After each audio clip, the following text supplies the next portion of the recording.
Salut à toutes et à tous, aujourd'hui dimanche 26 mars 2017 et je m'apprête à faire des petites boutures sur un arbuste qui s'appelle le lissier ou la baie de goji ou également le Lycium barbarum. Je vais vous montrer comment je vais faire. En même temps je vais en profiter pour vous en parler de manière assez globale pour vous donner une idée du végétal. Donc c'est un arbuste qui à la base est originaire de la zone Asie, qu'on trouve très répandu en Chine, au Népal, au Tibet, etc. pour ceux qui ont voyagé. Donc voilà à quoi ça ressemble. À l'origine c'était une petite bouture, donc là c'est devenu une pieuvre.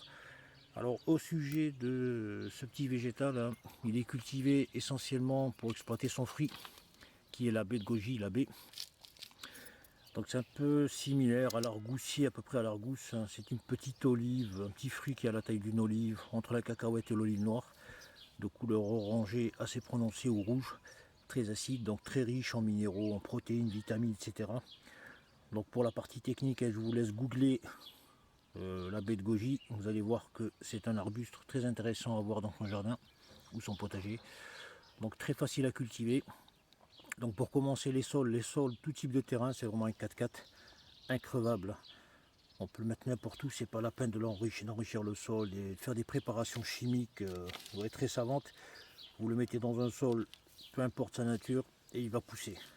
Donc j'en ai distribué des paquets de boutures. Aujourd'hui il y a pas mal de gens qui ont des arbustes énormes, hein, depuis le temps, qui produisent des fruits. Donc les fruits, comme vous pouvez le voir ici, nous sommes le 26 mars, ils commencent à se développer. Donc la croissance, elle commence à partir de fin février à peu près, suivant les zones, début mars.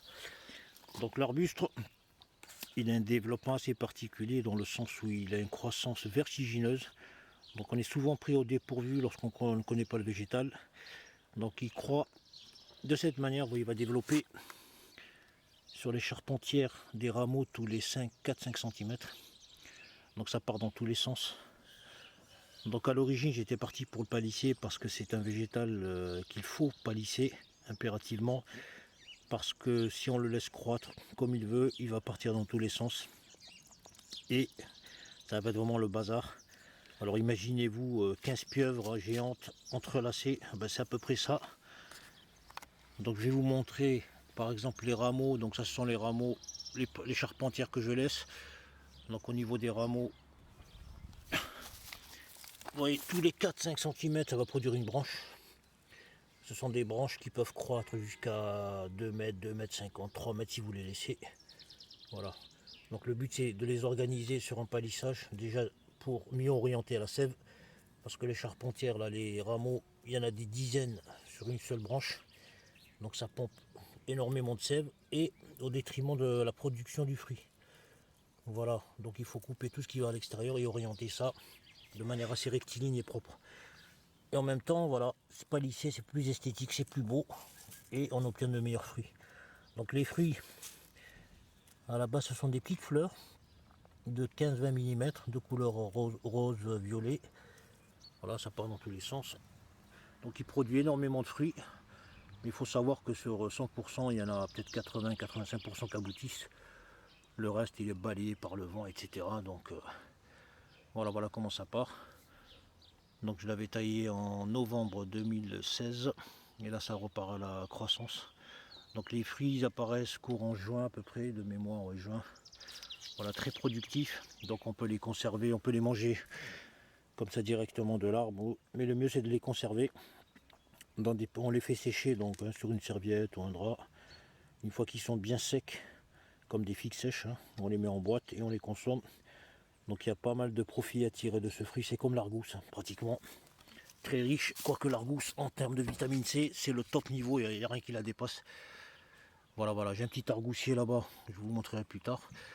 Alors pour le bouturage, puisque c'est l'objet de cette vidéo, c'est très simple, hein. Également le cas pour le marcottage. Donc ce qu'il faut savoir, c'est que les rameaux, ils se développent de manière assez longue. Comme je vous l'ai dit, ils peuvent faire 2 mètres, 2 mètres 50 et même plus. Et sous l'effet du poids donc de la branche, si on ne les maîtrise pas, ils tombent par terre. Et en tombant par terre, qu'est-ce qui se passe? Eh ben, il y aura un marcottage naturel, c'est-à-dire que la branche, la partie de la branche en contact avec le sol va développer un système racinaire. Voilà, tout seul. Il y a également des rejets au niveau du bas du pied, vous voyez, il y a pas mal de rejets. qu'il faut impérativement sectionner à la reprise, sinon ça va pomper de la sève. Et je vous le dis, c'est un végétal, c'est vraiment une pieuvre. Il se développe dans tous les sens si on le laisse pousser comme il veut. Voilà, le bouturage, donc on va l'aborder. Donc c'est très simple, même les gosses savent le faire, hein, Marwan? Ouais. Hein, les gosses s'amusent, ils plantent, ils coupent des bouts, ils les plantent. Donc on peut le faire sur pas mal de périodes de l'année, fin d'été, pendant l'été. Donc à ce stade-là, on est le 26 mars, les rameaux ne se sont pas encore développés. Les rameaux, c'est ça, pour ceux qui ne savent pas, les branches tout simplement. Bon, pour les plus grands, elles font 10-12 cm.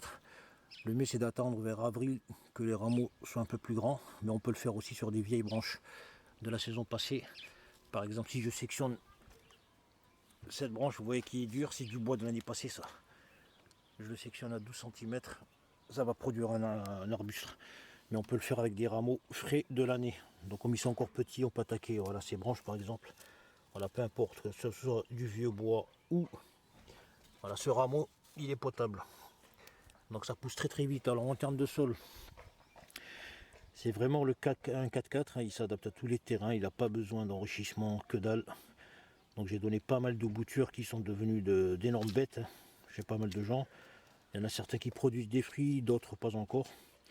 Et qui se sont adaptés à tout type de sol. Le seul truc qu'il faut au démarrage, c'est bien sûr de préserver l'humidité du sol et surtout de l'exposer à du soleil, tout simplement, à une zone ensoleillée, parce que le lisier aime bien le soleil, voilà, tout simplement. Donc vous voyez les feuilles ici, ça fait un peu rappeler à l'olivier, il a des feuilles assez fines et de forme ovale. Ça fait un peu rappeler à l'olivier, pour ceux qui connaissent. Voilà, voilà, pour ce qui est de cet arbuste.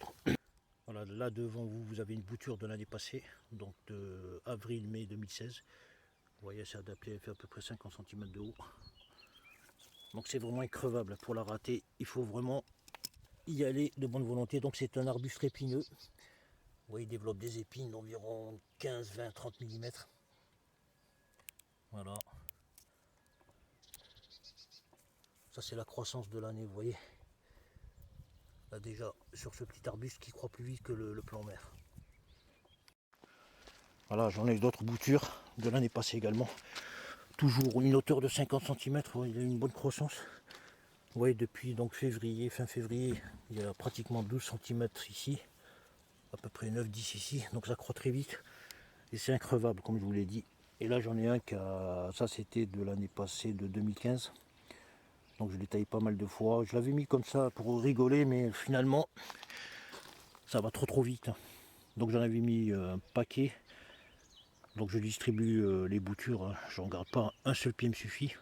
Donc ce que je fais au bout de 4-5 ans, lorsque l'arbuste se développe, il atteint une taille conséquente, je le déracine totalement et je le remplace par un plant plus jeune, de manière à pas rester avec un plant pendant 20 ans. En même temps, avoir des plants toujours jeunes et pas trop gros, parce que ça prend beaucoup de place. Voilà, voilà, donc le but de la bouture, c'est de ça. Vous bouturez, lorsque votre plant atteint une taille critique, vous remplacez, qui commence à produire des fruits surtout. Donc on le remplace de manière à avoir toujours des arbres frais, plutôt que des trucs qui vont rester à vie dans le jardin. Voilà, pour terminer, on va arriver à la bouture. Donc ça, je prends une branche, un rameau de l'année passée, vous voyez, qui pendouille. Vous voyez, automatiquement, il s'oriente vers le sol sous l'effet du poids. Soit je prends un rameau de l'année passée, de cette année. Bon, je vous l'ai dit, c'est un peu court, mais on peut également les exploiter. Vous voyez, déjà ça, c'est production de cette année. Donc, je vous montre, voilà, je vous rappelle, attendez un petit peu vers avril, qui sont un peu plus grands. J'en prends deux. Je vais prendre cette branche ici, je vais la couper ici et ici. Si vous voulez qu'elle marcotte, eh ben vous la prenez, vous l'enfoncez sous la terre, vous prenez un petit cavalier, un bout de ferraille, hein, de fil de fer, et vous la coincez sous la terre. Tu me tiens? Alors c'est toujours pareil, donc on oriente bien, il ne faut pas se tromper, parce que les gamins des fois ils les inversent, ça pousse à l'envers. Voilà, je la taille en biseau comme ça. Ça j'en ai pas besoin, je le sectionne, ça va aller sous terre, ça, bon c'est pas, on peut les laisser dedans. Ça pareil à la main, on pince, on pince, on pince, on pince. Je vais laisser que la dernière. Voilà, on va, ou les deux. toujours laisser un secours, on ne sait jamais, il y en a un qui casse. Voilà, ça je peux comme ça et je vais le laisser. Donc là il est grand, je vais le couper ici à peu près en biais. Ensuite, comme d'habitude, on a besoin de rien du tout devant le primaire, à l'ombre. Le soleil, donc moi je vais le mettre ici pour qu'il n'ait pas trop de soleil, parce que je vais l'oublier. Je vais faire pareil avec le rameau de cette année, donc on dégarnit tout ça. Tout simplement, le rameau de l'année il est toujours souple. Celui de l'année passée, il est dur, c'est du bois dur. Là par contre, il me faut un petit bâton pour faire un trou. Je le mets toujours à proximité du plan mer. Ensuite, je vais l'arroser. Bon, le sol est humide, mais je l'arrose deux fois. Et après, c'est fini. Je viens plus. Il n'a plus besoin de moi parce que c'est un végétal très costaud. Je peux vous rassurer qu'il n'a même pas besoin de vous voir. D'ailleurs, quand bien même vous souhaiteriez le rater, eh ben, je vais vous dire s'il avait une bouche, ben, il se moquerait de vous. Voilà, j'en ai deux, je vais les arroser et laisser végéter, tout simplement. Il y a de la salade qui pousse là. Voilà comment faire donc de la bouture de goji